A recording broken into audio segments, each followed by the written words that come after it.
Welcome back to our channel. So today I'll continue my story about US economy and tell about 1990s and the beyond. The 1990s brought a new president, Bill Clinton. Cautious, moderate Democrat, Clinton sounded some of the same themes as his predecessors.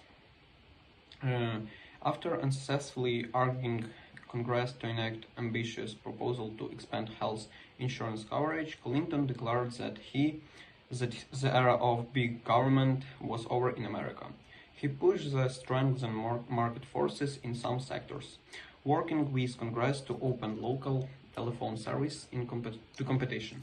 He also joined Republicans to reduce welfare benefits. Still, although Clinton reduced the size of the federal workforce, the government continued to play a crucial role in the nation's economy. Most of the major innovation of the New Deal and a good many of the Great Society remained in place, and the Federal Reserve System continued to regulate the overall pace of the economic activity, with a watchful eye for any signs of renewed inflation. The economy, meanwhile, turned in an increasingly healthy performance as the 1990s progressed. With the fall of the Soviet Union, the Eastern European communism in the late 1980s, trade opportunities expanded greatly. Technological development brought a wide range of sophisticated new electronic products. Innovation in the telecommunication and computer networking spawned a vast computer, hardware, and software industry, revolutionized the many ways industries operate. The economy grew rapidly, and corporate earnings rose rapidly. Combined with low inflation and low unemployment, strong profits sent the stock market surging. The Dow Jones Industrial Average, which had stood at just 1,000 in late 1970s, hit the 11,000 mark in 1999, adding substantially to the wealth of many, though not all, Americans. Japan's economy, often considered a model by Americans in the 1980s, fell into prolonged recession, a development that led many economists to conclude the more flexible, less planned, and more competitive American approach was, in fact, a better strategy was for economic growth in the new globally integrated environment. America's labor force changed markedly during the 1990s. Continuing a long-term trend, the number of farmers declined. A small portion of workers had jobs in industry, while a much greater share worked in the service sector. In jobs ranging from store clerks to financial planners, if steel and shoes were no longer American manufacturing mainstays, computer and the software that make them run were. After peaking at 290,000 million in 1992, the federal budget steadily shrank and economic growth increased tax revenues. In 1998, the government posted its first surplus in 30 years. Also, a huge debt, mainly in the form of promised future social security payment to baby boomers, remained. Economists surprised at the combination of rapid growth and continued low inflation debated whether the United States had a new economy capable of sustaining a faster growth rate than seemed possible based on experience of the previous 40 years. Finally, the American economy was more closely intertwined with the global economy than it ever had been. Clinton, like his predecessors, had continued to push for elimination of trade barriers. The North American Free Trade Agreement had further increased economic ties between the United States and its largest trading partners, Canada and Mexico, Asia, which grown especially rapidly during the 1980s, joined Europe as a major supplier of finished goods and a market for American exports. Sophisticated worldwide telecommunication systems linked the world's financial markets in the way unimaginable even a few years earlier. While many Americans remained convinced that global economic integration benefited all nations, the growing interdependence created some dislocations as well. Workers in high-technology industries, at which the United States excelled, fared rather well, but competition from many foreign countries that generally had lower labor costs tended to dampen wages in traditional manufacturing industries.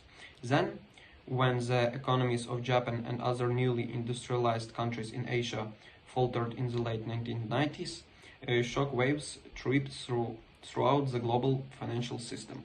American economy policy markets found they increasingly had to weigh global economic condition in charting a course for a domestic economy.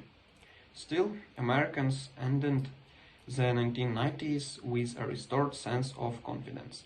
By the end of 1999, the economy had grown continuously since March 1991, the longest peacetime economic expansion in history. Unemployment totaled just 4.1% of the labor force in November 1999, the lowest rate in nearly 30 years. And consumer prices, which rose just 1.6% in 1998, the smallest increase except for 1 year since 1964, climbed only somewhat faster in 1999, 2.5% through October.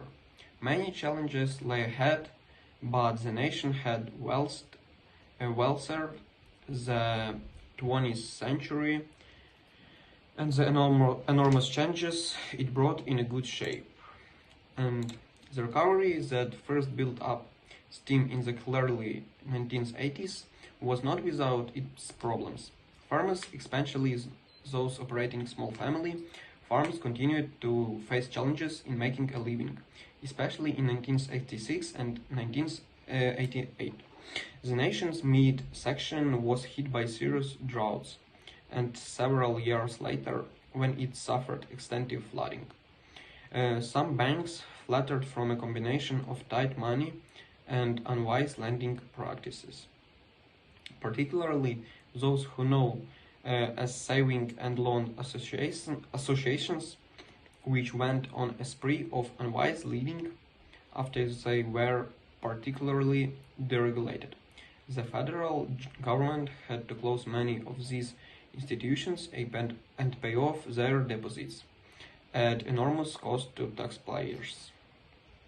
While Reagan and his successor George Bush presided, communist regimes collapsed in the Soviet Union and Eastern Europe in the 1980s did not entirely erase the economic malaise that had gripped the country during the 1970s. The United States posted trade deficits in 7 of the 10 years of the 1970s.